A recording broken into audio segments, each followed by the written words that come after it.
दोस्तों, इस वीडियो के माध्यम से हम आपको लिए चल रहे हैं एक ऐसे ट्रैक की ओर जो कि पिथौरागढ़ की बड़ी खूबसूरत जगह है। जी हाँ, धलकेदार, जो कि महादेव के प्रमुख गणों में से एक हैं। और इस ट्रैक में जाने के लिए हम लोग अभी निकल पड़े हैं पिथौरागढ़ मुख्यालय से, जहाँ से हमें मोटर मार्ग द्वारा लगभग 16 किलोमीटर का सफ़र तय करना है और उसके बाद फिर शुरू होगी हमारी पैदल यात्रा। फिलहाल हम मोटर मार्ग से धलकेदार के उस रास्ते की ओर को बढ़ रहे हैं जो कि पिथौरागढ़ से 16 किलोमीटर की दूरी पर स्थित है।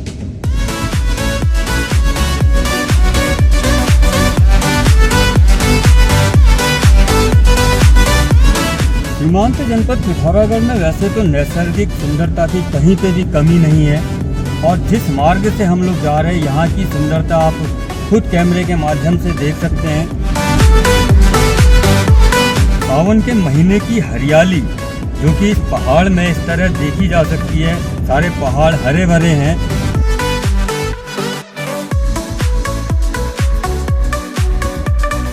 सावन का पवित्र महीना इसलिए भी खास है कि ये महादेव का पवित्र महीना माना जाता है।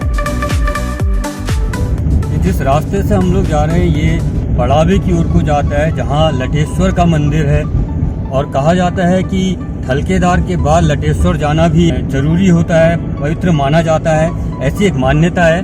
फिलहाल आज जो भी होगा इस ट्रैक में वो देखेंगे और हमारा जो टारगेट है आज का धलकेदार है और जहाँ पे हम लोग हमारे मित्रों के साथ और भी बहुत सारे लोग हैं।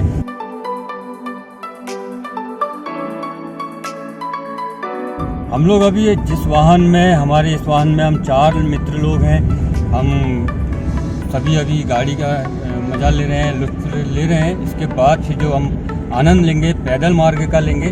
फिलहाल जो मोटर मार्ग का हम लोग सफ़र तय कर रहे हैं 16 किलोमीटर का है।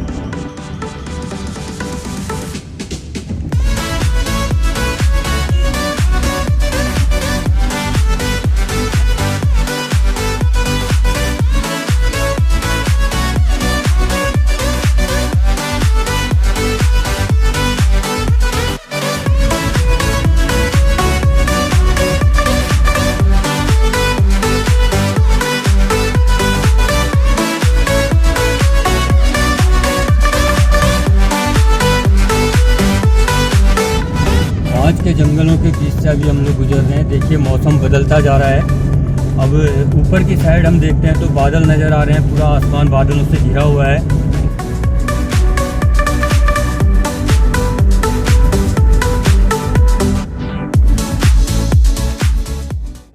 ये वो जगह है जहाँ तक हम लोग गाड़ियों से आए हैं।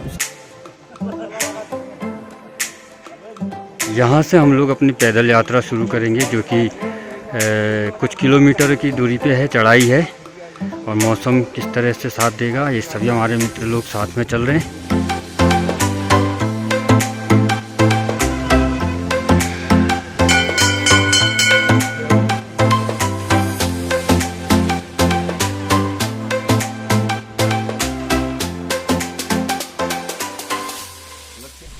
अब हम लोग पैदल चलने को तैयार हैं, अपना अपना सामान तैयार करके।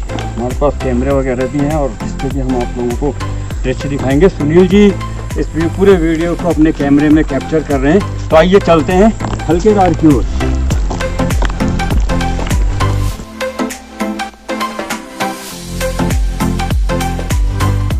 समुद्र तल से 2000 मीटर की ऊंचाई पर यह मंदिर स्थित है।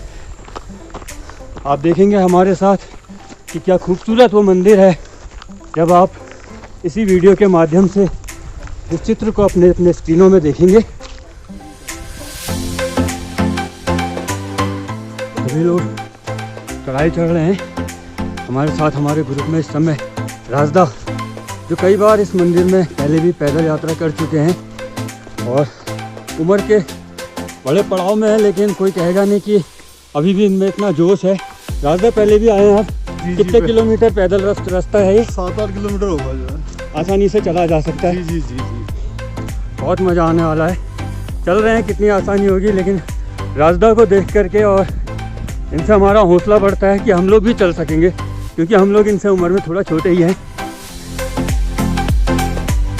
ये देखिए ये रास्ता है, क्योंकि ऊपर बांज का जंगल है और सारी पत्तियां यहाँ पे हैं, तो जोंक का भी यहाँ पर को खतरा बना रहता है। कहा जाता है कि जो धरती की पानी की कमी है उसको पूरा करने के लिए ये बांज लाभदायक है, और यूँ कहें कि वाटर रिसोर्स का ये काम करता है। धरती को रिचार्ज करना हो, चाहे लोगों को पानी मुहैया कराना हो, नौलेधारी तक पानी पहुंचाना हो, तो उसमें बांज की भूमिका सबसे प्रथम मानी जा सकती है। थोड़ी देर के लिए सुनील जी से कैमरा मैंने ले लिया है, क्योंकि उनका जो अपना शौक़ है फ़ोटोग्राफी करने का, मैं उनको उनसे भी वंचित नहीं रख सकता हूँ। ये देखिए सुनील जी फ़ोटो खींचने में व्यस्त हो गए हैं, और फ़ोटो खिंचाने वाले भी देखिए, ये मतलब पूरी तरह से प्रकृति का आनंद लिया जा रहा है, और एक आध्यात्मिक ये यात्रा है, और इसमें सभी लोग निकले हैं साथ में। हमारा उद्देश्य है कि इस स्थान को आप लोग भी देखें, पहचानें। यहाँ तक जाने में कैसे कैसे रास्तों से यहाँ पे आना पड़ता है। थलकेदार जहाँ पर हम लोग जा रहे हैं, वहाँ पर पानी की बहुत ज़्यादा किल्लत होती है, इसलिए हमारा आप लोगों को सुझाव है कि जब भी आप यहाँ जाएँ तो अपने साथ कम से कम पीने के पानी के लिए इंतज़ाम करके जाएँ।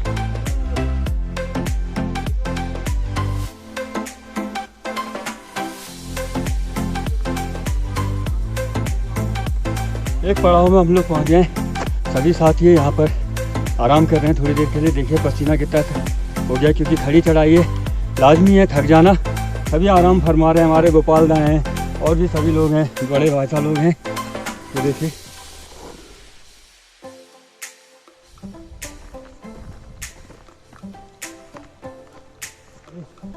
दस कदम दूर से कच्चा रास्ता शुरू हो जाएगा, जिसे कि खरंजा कहते हैं, खड़े पत्थरों से बना होता है। ये शुरू हो गया है।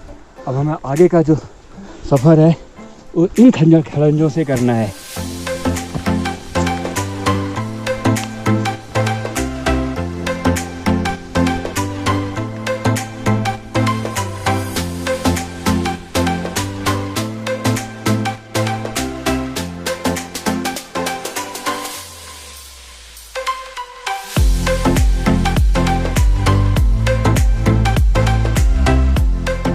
लगभग 5 किलोमीटर का ये जो सफ़र है पूरा पैदल मार्ग का, उसके हम लोग आधे रास्ते में पहुंच चुके हैं। यहाँ से जो दूर हमारे पीछे एक पहाड़ी दिख रही है, उस टॉप में मंदिर है थलकेदार का, जहाँ हम लोगों ने अभी पहुँचना है। यानी कि आधे रास्ते में तो आधा रास्ता कट गया, आधा रास्ता और हमें बचा है।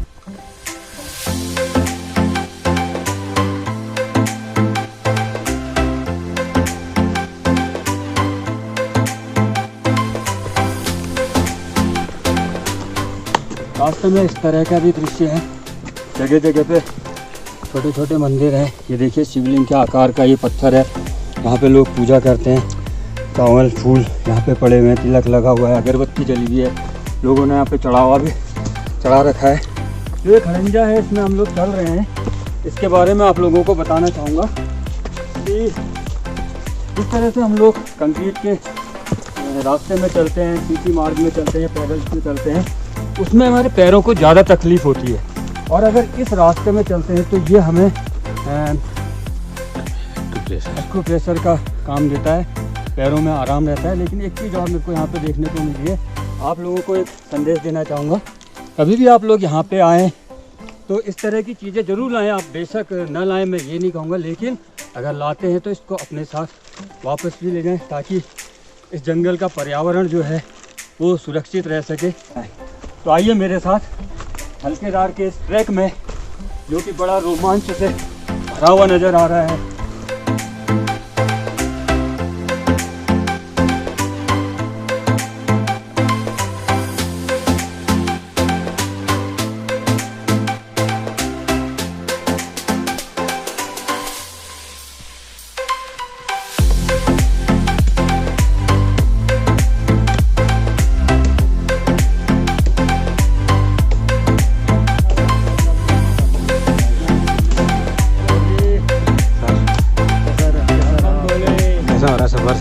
सफ़र तो भोले बाबा की कृपा है। देखिए अभी पहुंचने वाले हैं, थोड़ी दूर बचा हुआ है यहाँ से, कम से कम होगा करीब 500 मीटर करीब होगा यहाँ से।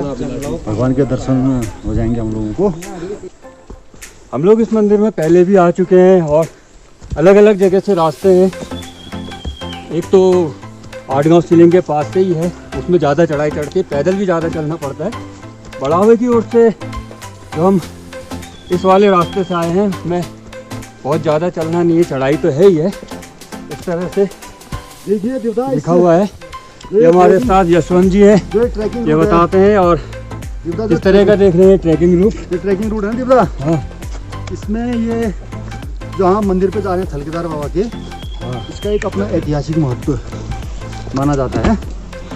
और बताते हैं कि वहाँ पे पहले एक छोटा सा मंदिर का एक फुटलिंग, वहाँ पे कोई लिंग स्थापित नहीं किया गया है, फुटलिंग स्वतः ही फुटलिंग स्थापित है वहाँ पे को। और बताया जाता है कि धारी गांव है जो नीचे, इसके नीचे, उस धारी गांव के गांव से गाय चरने के लिए आती थी, बताते हैं यहाँ पे, है ना। जो पुजारी जी का कथन है, उनका ये कहना है कि धारी गांव से गाय आती थी, जब टॉप में जाती थी तो शिवलिंग के ऊपर अपने थन रख के उसमें दूध दे देती थी वो। अच्छा। तो उसके बाद क्या हुआ कि अब जो घर आती थी तो उसका जो मालिक होता था, जब दूध धोने के लिए जाता तो दूध निकलता नहीं था। तो ये रोज की बात हो गई। तो एक दिन क्या हुआ, वो पीछे पीछे आ गया गाय के, फिर देखा तो गाय ऊपर शिवलिंग में दूध चढ़ा रही है। तो उसके बाद उसको बड़ा गुस्सा आया, ले गया वो घर में, गाय को बांध दिया उसने। तो बताते हैं कि उस दिन से तो धारी गांव है, उस गांव के लोगों का या तो पूजा पाठ नहीं के बराबर होती है। तो काफ़ी मान्यताएं हैं इसकी, पौराणिक गाथाओं से भी जुड़ा हुआ है। जैसा कि आपको इस मंदिर के बारे में ऐतिहासिक जानकारी दी यशवंत ने, और भी बहुत सारी मान्यताएं हैं यहाँ पर। पहले छोटा मंदिर था, अब जैसे जैसे लोगों को इसमें आस्था बढ़ी तो उन्होंने मंदिर को भव्य रूप दिया है, जो आप मंदिर में पहुँच कर ही देख पाएंगे। ये लकड़ी हमने अपने रास्ते ना रात के भोजन के लिए बनाई है। बोलो ये लाठी, ये भोजन के लिए हम लेके जा रहे हैं, क्योंकि ऊपर लकड़ी का अभाव है। जो मैं ये पकड़ लगी है, ये मेरी लाठी का भी काम कर रही है। और शाम को भोजन की व्यवस्था भी इन्हीं लकड़ियों से होगा।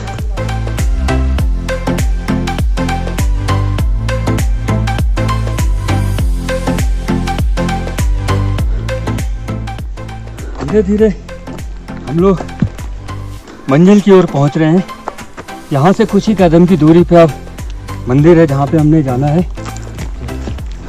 अभी जैसे हम टॉप वाले इलाके में पहुँच रहे हैं तो थोड़ी धूप भी यहाँ पे देखने को मिल रही है।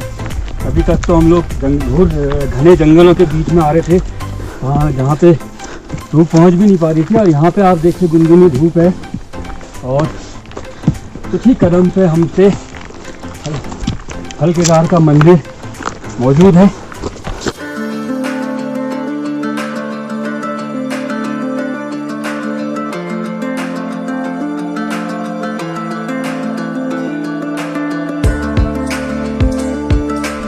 अब हम उस मंदिर में पहुंच चुके हैं जो कि पिथौरागढ़ का एक बहुत ही सुप्रसिद्ध मंदिर कहा जाता है, थलकेदार है। हम उस मंदिर के प्रांगण में है जहां शिवगण थलकेदार निवास करते हैं। यही वो पावन भूमि है जो सोर घाटी के दक्षिण दिशा में मौजूद है। समुद्र तल से 2000 मीटर की ऊंचाई पर स्थित ये थलकेदार का मंदिर जिस जगह पर है, वहाँ की कई अनेकों मान्यताएं हैं। जिस तरह से हम आपको रास्ते भर में बताते आ रहे थे, हमारे साथियों ने आपको इनके बारे में बताया था। तो ये वही मंदिर है थलकेदार का जहाँ पर शिवगण थलकेदार निवास करते हैं, अपना आवास करते हैं। इस जगह में पहुंच करके बहुत ही सुंदर अनुभूति होती है, शांत वातावरण है, प्रकृति के बेहतरीन से बेहतरीन नज़ारे यहाँ से लिए जा सकते हैं। दूर देखेंगे तो अभी यहाँ पर पूरे चारों ओर से कोहरा लगा हुआ है, पहाड़ियाँ बिल्कुल ढकी हुई हैं। अगर ये कोहरा हटता है और यहाँ से अगर दूर दूर तक अगर हम लोग देखते हैं तो बहुत ही सुंदर दृश्य यहाँ से आपको देखे जा सकते हैं। पंचाचूली का दृश्य है, आप इस जगह से देख सकते हैं। पिथौरागढ़ है, पिथौरागढ़ से आप बहुत दूर देखते हैं एक पहाड़ी के ऊपर थलकेदार मंदिर स्थित है, ये सुना जाता है, कहा जाता है। लेकिन हम उसी जगह पर है जहाँ से उस पहाड़ी को देखा जाता है और कहा जाता है कि वो थलकेदार है।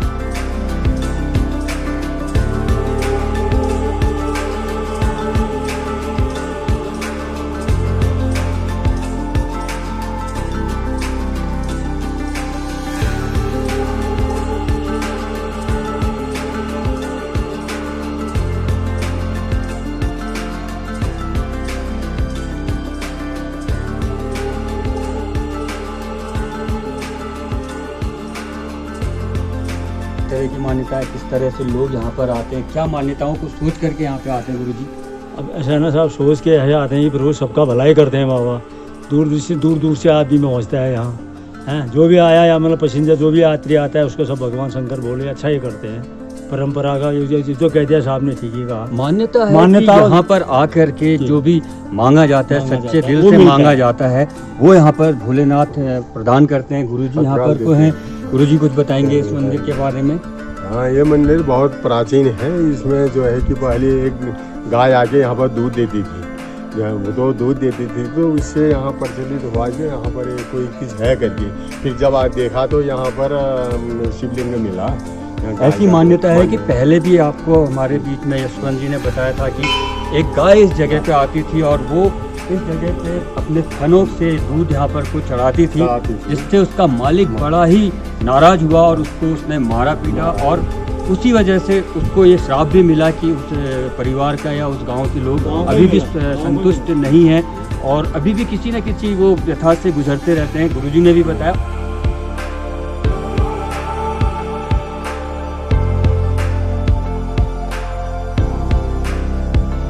कहा जाता है कि वो जो शिवलिंग है जिसके ऊपर कुल्हाड़ी मारी थी, वही शिवलिंग यहाँ पर है जिसके ऊपर की कुल्हाड़ी का निशान है।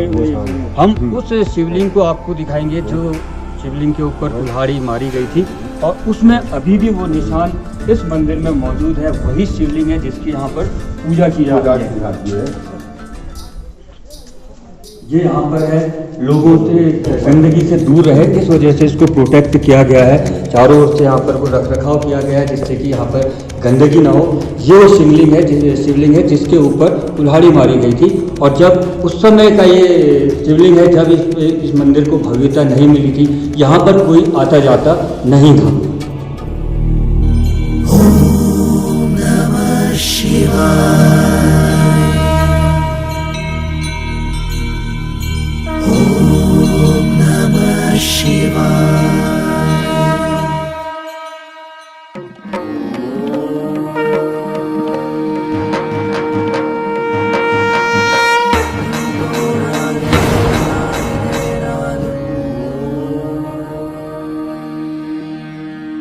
जैसे जैसे शाम बढ़ती जा रही है, लोगों की आवाजाही भी बढ़ गई है।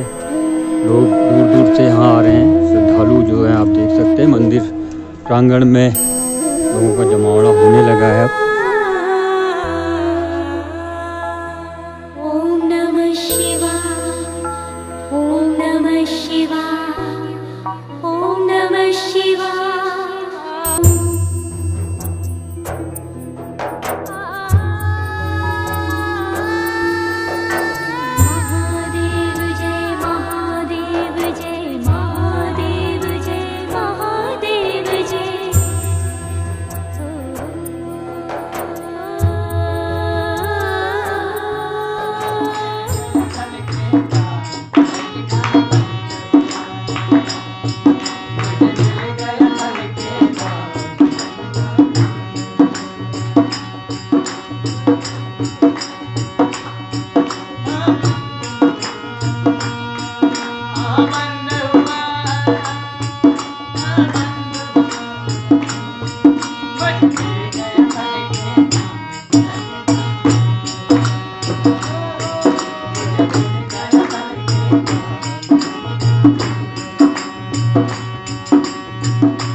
आपने देखा कि रात भर यहाँ पर भजन कीर्तन का कार्यक्रम चलता रहा। दूर दूर से श्रद्धालु इस मंदिर प्रांगण में पहुँचे।